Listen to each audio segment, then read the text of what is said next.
tous, je suis ravie de vous retrouver aujourd'hui dans cette nouvelle vidéo. Ça fait un petit moment que j'avais laissé tomber la chaîne, enfin un petit moment, à chaque fois mes absences sont de 3 semaines. Mais ça s'explique tout d'abord parce que j'étais partie en vacances. Voilà, d'où le bronzage Punta Cana, pas du tout. Et ensuite, il y a une semaine où j'avais du temps pour tourner, mais je sais pas, j'étais un petit peu déstabilisée par un commentaire que j'ai reçu et clairement je suis pas là pour me plaindre. C'est le jeu aussi, on s'expose sur YouTube, forcément on s'expose à la critique, tout le monde peut voir, tout le monde peut commenter. Simplement ça m'a un petit peu déstabilisée puisque depuis le début de ma chaîne j'ai eu la chance d'avoir des commentaires très bienveillants vraiment. Et là la personne soulevait des tics de bouche, des choses apparemment insupportables à regarder, à écouter. Et je me suis énormément remise en question, du coup j'étais un peu mal cette semaine là et je me suis dit non pas de vidéo, c'est bon, j'arrête la chaîne, non peut-être pas quand même, mais voilà, ça s'explique comme ça. Mais aujourd'hui je reviens en force avec une vidéo bilan de mi-année que j'ai beaucoup vu passer ces derniers temps et j'avais très envie de la faire. Et pour ce faire, j'ai suivi les questions du Mid-Year Freakout Book Tag. Attention, un accent comme ça vous le verrez très peu, vous l'entendrez très peu. Donc voilà, je vais commencer tout de suite. J'ai tout noté dans mon sublime carnet de lecture, tel un petit enfant avec plein de couleurs. J'adore faire ça. Donc on va commencer tout de suite. Donc tout d'abord le nombre de livres lus, donc j'ai pris les statistiques à la fin du mois de juin pour vraiment faire la mi-année, les 6 premiers mois de l'année 2024 et j'ai lu 58 livres à la fin du mois de juin, dont 7 bandes dessinées et albums, donc 7 bandes dessinées, romans graphiques, 8 mangas, 3 recueils de poèmes, 3 recueils de nouvelles, 2 anthologies. Dans ces anthologies, il y a une anthologie poétique et une anthologie de textes féminins. 4 œuvres de littérature d'idées, donc là principalement des qui se rapprochent le plus d'essais. Et ensuite une pièce de théâtre. Et donc quand on fait le calcul, ça fait que j'ai lu au total 30 romans. Également j'ai voulu faire un petit peu le comparatif œuvres écrites par des femmes et œuvres écrites par des hommes et je suis très fière de moi puisque j'ai lu 35 œuvres écrites par des femmes. Bon, après c'est un peu facile parce que du coup comme j'ai lu plusieurs tomes de manga et que ceux que je lis en tout cas sont écrits par des femmes, forcément ça augmente le chiffre mais quand même. Et 23 œuvres écrites par des hommes. Donc ça c'était ma petite fierté. Et on va commencer avec la suite des questions. Donc la première question qui est très difficile pour moi, c'est très difficile de choisir une lecture. C'est la meilleure lecture de ces 6 premiers mois. J'ai beaucoup hésité, il y a des mentions honorables. Mais je vais commencer par la meilleure lecture. Ma meilleure lecture, c'est sans doute Je serai le feu de Digli. Pourquoi je la classe dans mes meilleures lectures parce que c'est celle qui m'a le plus apporté. Ça a vraiment été une lecture riche en découvertes, c'est agréable à lire, on apprend plein de choses. J'ai tellement noté de références, de poétesses à découvrir, j'ai tellement aimé la mise en page, la qualité des commentaires et des présentations de Digli et bien sûr les magnifiques illustrations qu'elle nous offre à chaque fois. Vraiment ce livre c'est un coup de cœur, même l'objet livre est magnifique et je suis très heureuse de l'avoir chez moi. Je l'ai eu en plus pour mon anniversaire donc ça marque un peu le coup et vraiment c'est sans doute ma meilleure lecture. Cependant je vais faire quelques mentions honorables pour des romans, donc là plus de la fiction que j'ai lu. Alors je viens de dire pour des romans, mais il n'y a pas que des romans, puisqu'effectivement j'avais cité que j'avais lu une pièce de théâtre dans ce début d'année, et il s'agit de Cyrano de Bergerac, Des Noms Rostand, que j'ai eu la chance de lire dans cette magnifique édition qui est illustrée. Alors bien sûr je vois une page, c'est pas illustré, mais il y a quelques petites illustrations. Je pense que c'est plutôt à destination de la jeunesse, mais vraiment une très bonne passerelle pour découvrir l'œuvre, et c'est un délice à lire. Enfin, c'est juste génial, Cyrano de Bergerac, en plus il y a ces répliques qu'on connaît, qu'on a entendues, qu'on entend partout. C'était vraiment un délice à lire. Ensuite en mention honorable également dans les excellentes lectures, je peux citer Le Cheval Blanc d'Elsa Triolet que j'ai lu au mois de mai et qui a été une vraie claque, vraiment j'ai adoré la plume d'Elsa Triolet, j'ai adoré les personnages et on reviendra sur cette question d'ailleurs. Également dans mes très très bonnes lectures on peut citer, je vais en garder deux, La conquête de Plassans d'Émile Zola. Ça a été vraiment le volume des Rougon-Macquart de cette année qui m'a le plus frappée. J'ai trouvé ça génial, la fin complètement folle, vraiment j'ai adoré. Également je vous en avais parlé comme vraiment un roman coup de poing, une lecture qui m'a bouleversée. C'est le roman À la ligne de Joseph Pontu qui est très très original par sa forme, par les thématiques abordées. C'est très cru. Je ne peux que vous le conseiller. C'est donc sur un homme en Suisse, ses expériences ouvrières, hein, il est intérimaire, il enchaîne les emplois, on suit la machine qui est l'usine. On le suit aussi quand il travaille dans un abattoir, c'est vraiment bouleversant. Ensuite il y a la question de la meilleure suite de saga, étant donné que je ne lis pas trop de sagas. J'ai un peu triché, enfin c'est pas vraiment triché, mais j'ai mis la suite des mangas que je lis actuellement, donc principalement le manga Nana d'Ai Yazawa. J'ai juste ici, et là dernièrement j'ai lu les volumes 10, 11, 12, c'est vraiment un très bon manga selon moi. Sincèrement je suis très sensible aux thématiques abordées, à l'amitié entre les deux personnages, c'est très beau, très mignon. Mais à la fois on a cette part d'ombre et assez sombre qui monte crescendo au fil des volumes, puisqu'on a des thématiques, voilà j'en avais parlé la dernière fois, on aborde les thématiques de la maternité, du viol, du mariage et donc bien sûr de la séparation des deux amis à cause d'un homme. Non franchement c'est très intéressant la tournure que ça prend. Après j'ai appris récemment j'étais pas au courant que le manga n'avait pas de fin en fait, puisque la mangaka s'est arrêtée, puisque d'après ce que j'ai compris elle aurait eu trop de pression avec le succès fulgurant qui a été Nana, donc on n'aura jamais la fin. Il me semble que ça s'arrête au volume 21, vraiment je crois. Après il y a des volumes un peu bonus je crois, mais on verra cela, on a le temps. On a le temps puisque j'en suis qu'au tome 12. La question suivante c'est la sortie qui me tente le plus, et là j'avoue que cette question ça m'a posé un problème, puisque je me suis rendu compte qu'en fait je n'étais pas très à l'affût des sorties littéraires. Je suis pas le genre de personne à regarder forcément les nouveautés en librairie. En librairie je suis souvent attirée par les belles éditions, et sinon comme je consomme beaucoup de contenu sur Booktube, j'essaie de chercher les recommandations des uns et des autres, et donc je regarde pas forcément les sorties. Cependant du coup pour un peu rentrer dans le thème de la vidéo, j'ai un peu regardé et il y a un titre qui m'a interpellée qui sort il me semble à la rentrée littéraire, et c'est La ballerine de Kiev de Stéphanie Pérez. Et je pense que le titre parle de lui-même. On va aborder il me semble des thématiques plutôt actuelle, avec bien sûr la guerre en Ukraine et donc le milieu artistique. Voilà, j'en sais très peu de choses, mais voilà, c'est le titre qui m'interpelle le plus.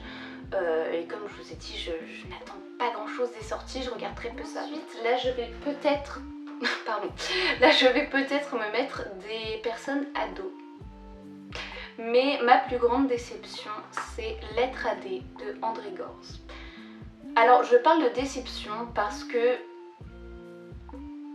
dans déception il y a aussi une attente qu'on mettait face au livre. Et en fait les gens m'ont tellement parlé de Lettre à D comme étant la lettre, l'histoire d'amour la plus touchante, tout le monde a pleuré, blablabla. Moi ça n'a pas été le cas, et en fait je m'étais fait une montagne d'idées dans ma tête comme quoi j'allais adorer ce roman qui est très court. Mais en fait ça ne l'a pas fait avec moi, je suis un peu passée à côté, mais cependant je l'ai acheté et je l'ai gardé, puisque je ne me ferme pas à une relecture, peut-être dans un autre cadre, qui fera que je serai moins déçue peut-être de l'œuvre. Après comme j'ai été déçue, j'en attendrai moins à la deuxième lecture, donc peut-être que j'adorerai la deuxième fois, on ne sait pas. Mais voilà, ça m'a un petit peu...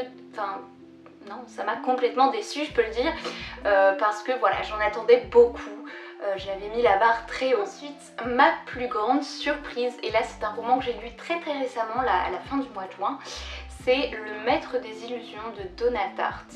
Ce livre, il est sorti dans les années 90 il me semble, et il est présenté comme le classique du genre de la Dark Academia.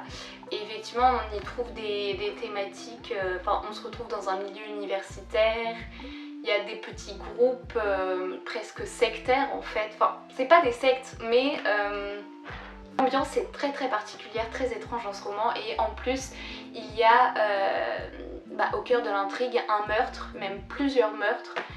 La fin est très surprenante, c'est vraiment une surprise totale puisque je ne m'attendais pas à ce genre, je ne m'attendais pas à autant d'étrangeté, je ne m'attendais pas non plus à m'attacher au personnage et à l'intrigue parce qu'elle est... il y a certaines choses qui sont très dérangeantes à lire, et pourtant ça a été une excellente surprise que Le Maître des Illusions de Donna Tartt. Je sais qu'elle a eu beaucoup de succès aussi avec son roman Le Chardonneret, il me semble que c'est ça, oui. Peut-être que je me tâterai à le lire, on verra bien.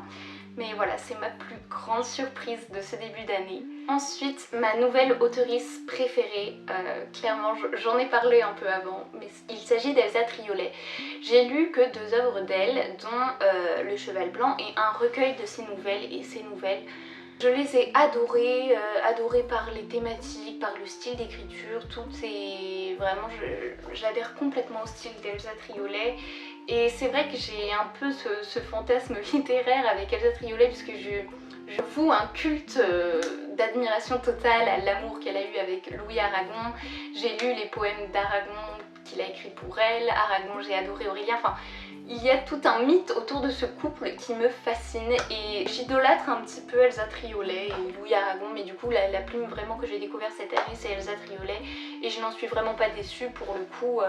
Voilà, j'avais mis la barre très haute dans mon esprit et le défi a été relevé puisque j'ai adoré mes lectures d'Elsa Triolet, vraiment.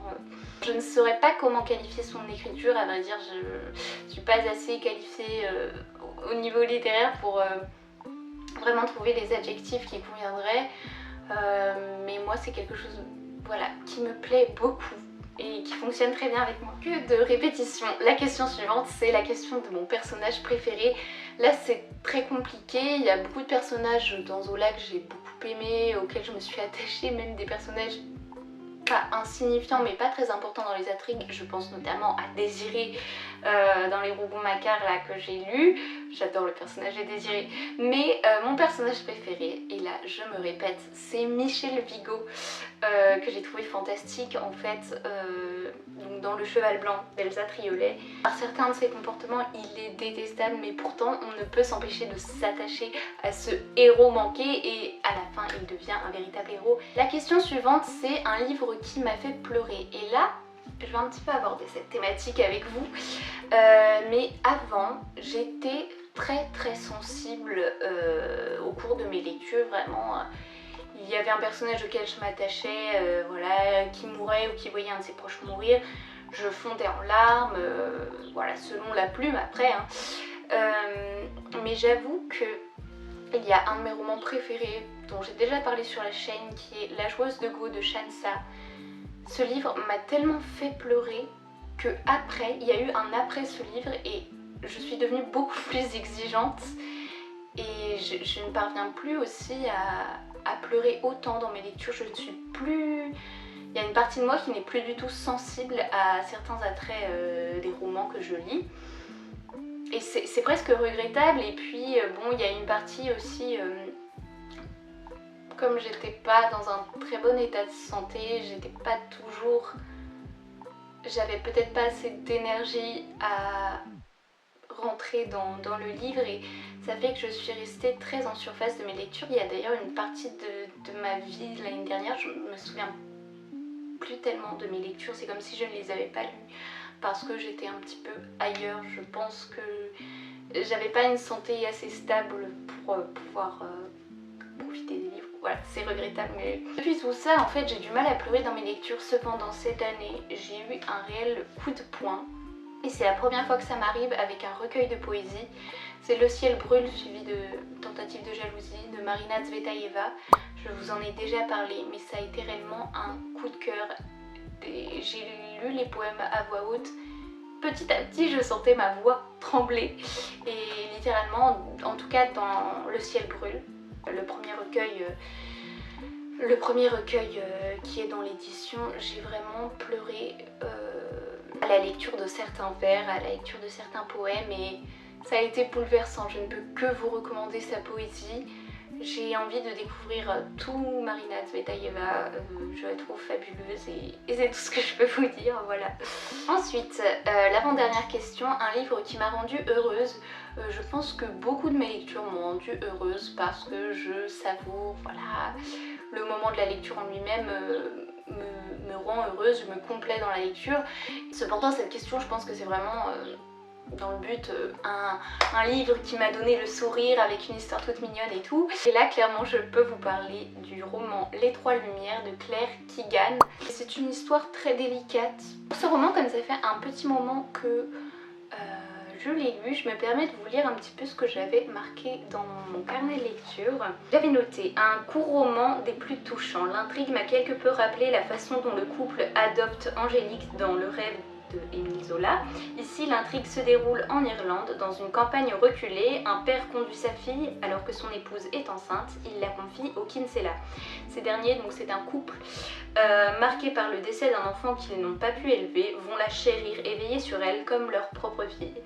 Le roman est court mais particulièrement bien ficelé. J'ai adoré découvrir ce brin de tendresse irlandaise, l'écriture de Claire Keegan, ou en tout cas la traduction française de Jacqueline Audin m'a touchée en plein cœur. Et voilà, c'est un roman, j'aime pas dire ça mais pas prise de tête. Voilà, on y suit une histoire très touchante.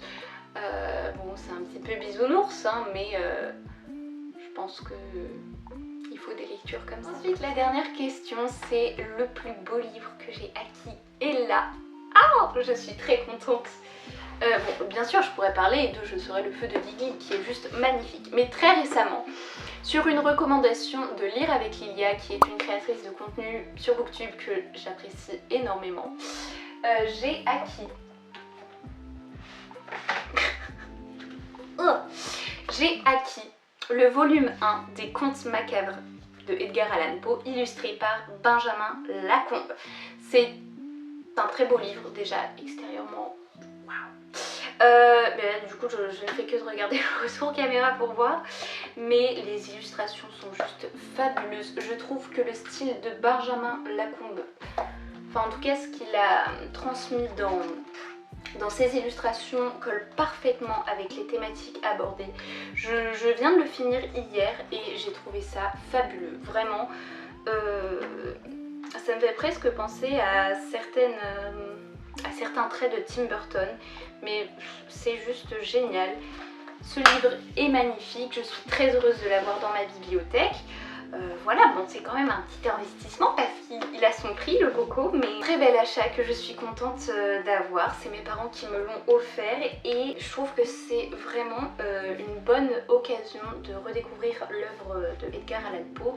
Il y a toute une partie après sur Edgar Allan Poe et Charles Baudelaire qui l'a traduit et je trouve ça fabuleux. Tout est extrêmement bien représenté. Et d'ailleurs pour vous montrer l'illustration qu'a fait Benjamin Lacombe de Charles Baudelaire, je trouve ça fascinant parce que on le reconnaît, mais enfin on le reconnaît, je dis ça comme si je l'avais connu, mais regardez, je pense que vous ne voyez rien, mais bon voilà, on a compris. Bref, je vous remercie d'avoir regardé cette vidéo, vraiment j'étais très contente à l'idée de faire ce tag, à l'idée de vous retrouver sur la chaîne, de parler à nouveau de mes lectures. J'ai des idées de vidéos en tête et j'ai hâte de vous parler de tout ça. Il y a également un book haul qui va arriver puisque j'ai acquis des ouvrages très chouettes que j'ai hâte de vous présenter. Voilà, à nouveau je vous remercie de votre fidélité, de votre bienveillance et je vous dis à très vite pour une nouvelle vidéo. Je vous souhaite de faire de très belles lectures.